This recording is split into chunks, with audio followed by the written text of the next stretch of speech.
Assalamualaikum warahmatullahi wabarakatuh. Halo semuanya, perkenalkan nama saya Lalu Sakti dari Prodi PGMI semester 5 dengan nomor induk mahasiswa 2012898 Fakultas Tarbiyah Yainu Kebumen.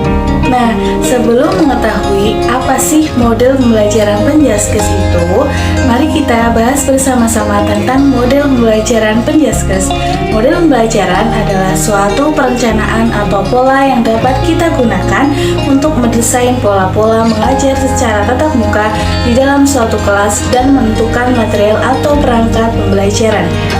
Tujuan dari model ini yaitu untuk membantu siswa memperoleh keterampilan, nilai, cara berpikir, dan cara mengekspresikan diri mereka sendiri yang mengajari cara mereka belajar. Selanjutnya ada macam-macam model pembelajaran Penjaskes.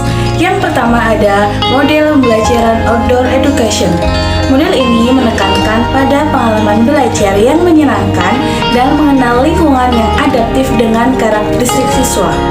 Implementasi model pembelajaran ini adalah pelaksanaan rencana pembelajaran yang harus dilakukan guru dan siswa sebagai subjek belajar bersama-sama mempelajari kompetensi yang telah ditentukan. Dalam pelaksanaan pembelajaran, dirumuskan skenario pembelajaran yang meliputi pokok kegiatan outdoor education seperti kegiatan pemanasan, pengembangan fitness, inti pembelajaran, dan penutup. Yang kedua, yaitu ada model pembelajaran Teams Games Turnamen atau TGT. Menurut Sako dalam Rusman 2011, dalam TGT, murid memainkan permainan dengan anggota tim lain untuk memperoleh skor bagi tim mereka masing-masing. Permainan dapat disusun guru dalam bentuk kuis berupa pertanyaan yang berkaitan dengan pelajaran. Komponen TGT meliputi presentasi kelas, belajar kelompok, game atau turnamen, dan penghargaan kelompok. Dengan belajar TGT, menuntut siswa aktif dalam pembelajaran baik secara fisik, mental, maupun emosional guna mencapai hasil belajar yang optimal. Yang ketiga, yaitu ada model pembelajaran kooperatif tipe Jigsaw. Model ini adalah sebuah model belajar kooperatif yang menitikberatkan pada kerja kelompok siswa dalam bentuk kelompok kecil. Seperti yang diungkapkan Lee bahwa pembelajaran kooperatif model Jigsaw ini merupakan model belajar dengan cara siswa belajar dalam kelompok kecil yang terdiri atas 4-6 orang secara heterogen dan siswa bekerja sama saling ketergantungan positif dan bertanggung jawab secara mandiri. Untuk langkah-langkah model pembelajaran ini yaitu yang pertama, siswa dibagi dalam beberapa kelompok yang terdiri 4-5 orang. Yang kedua, bahan ajar disajikan kepada siswa untuk dipelajari. Yang ketiga, para anggota bertanggung jawab untuk mempelajari satu bahan ajar yang sama dan dikaji secara bersama-sama. Yang keempat, kelompok pakar kembali ke kelompok semula dan menyampaikan materi. Yang kelima atau yang terakhir yaitu para siswa dievaluasi secara individu mengenai bahan yang telah dipelajari. Model pembelajaran yang keempat yaitu ada model pembelajaran peer teaching.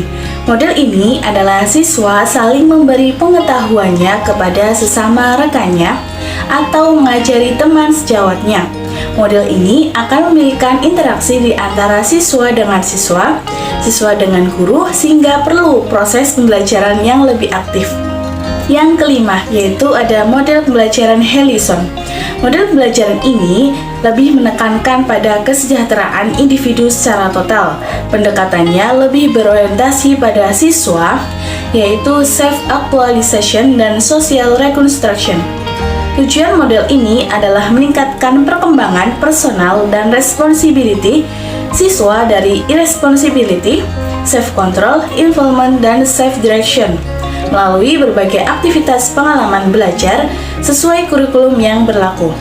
Untuk kelebihan yang didapatkan dari model ini yakni siswa lebih bertanggung jawab dalam mengikuti proses belajar mengajar. Sedangkan untuk kelemahannya yaitu siswa terlebih dahulu harus dikondisikan untuk dapat menjalankan kegiatan pembelajaran dengan penuh tanggung jawab. Selanjutnya, ada model pembelajaran yang keenam, yaitu model pembelajaran kooperatif tipe Teaching Games for Understanding atau TGFU, merupakan model pembelajaran yang menekankan taktik permainan untuk dapat dimengerti sebagai pengenalan pertama. Siswa harus mengetahui kenapa dan kapan keterampilan itu diperlukan dalam konteks permainan. Pelaksanaan teknis dalam keterampilan, khususnya pada teknik dasar sepak bola. Menurut Bunker dan Trop tahun 1986 menjelaskan bahwa model pembelajaran TGFU didasarkan pada 6 komponen. Yang pertama, ada permainan, yang kedua, aplikasi permainan, yang ketiga, kesadaran taktis, yang keempat, membuat keputusan yang tepat, yang kelima, melakukan keterampilan, yang terakhir ada kinerja. Yang ketujuh, yaitu ada model pembelajaran Sport Education atau SE.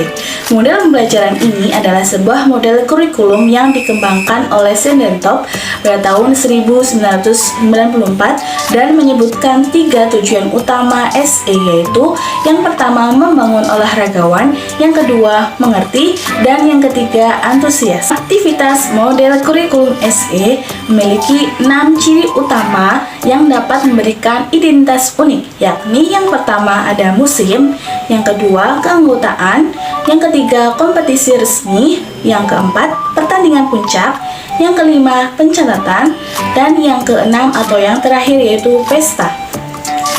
Kita lanjut model pembelajaran yang ke-8, yaitu model pembelajaran CTL. Model pembelajaran CTL hampir sama dengan model pembelajaran kontekstual. Model pembelajaran kontekstual adalah pembelajaran yang mendorong guru untuk menghubungkan antara materi pembelajaran yang diajarkan kepada siswa dengan keadaan nyata yang dialami siswa dalam kehidupan sehari-hari. Sedangkan menurut Trianto tahun 2012, model pembelajaran CTL merupakan suatu konsepsi yang membantu guru mengaitkan konten mapel dengan situasi dunia nyata dan memotivasi agar siswa membuat hubungan antara pengetahuan dan penerapannya dalam kehidupan sehari-hari. Untuk langkah-langkah penerapan CTL yaitu yang pertama, kembangkan pemikiran. Yang kedua, laksanakan sejauh mungkin untuk kegiatan inquiry. Yang ketiga, kembangkan sifat ingin tahu siswa dengan bertanya. Yang keempat, ciptakan masyarakat belajar, misal dalam belajar kelompok. Yang kelima, hadirkan model sebagai contoh pembelajaran. Yang keenam, lakukan kegiatan refleksi di akhir pertemuan. Dan yang terakhir yaitu lakukan penilaian dengan sebaik mungkin. Model pembelajaran yang ke-9 yaitu ada model pembelajaran Direct Instruction atau DI. Menurut Melzer, model pembelajaran DI ini memiliki tema yaitu Teacher as Instructional Leader, yang artinya guru sebagai pemimpin instruksional. Tujuan model ini adalah untuk memanfaatkan waktu seefisien mungkin dalam waktu belajar yang tersedia dan meningkatkan penggunaan waktu belajar oleh siswa dalam melaksanakan berbagai tugas dan keterampilan. Mungkin itu yang dapat saya sampaikan, kurang lebihnya mohon maaf. Terima kasih. Wassalamualaikum warahmatullahi wabarakatuh. See you next time.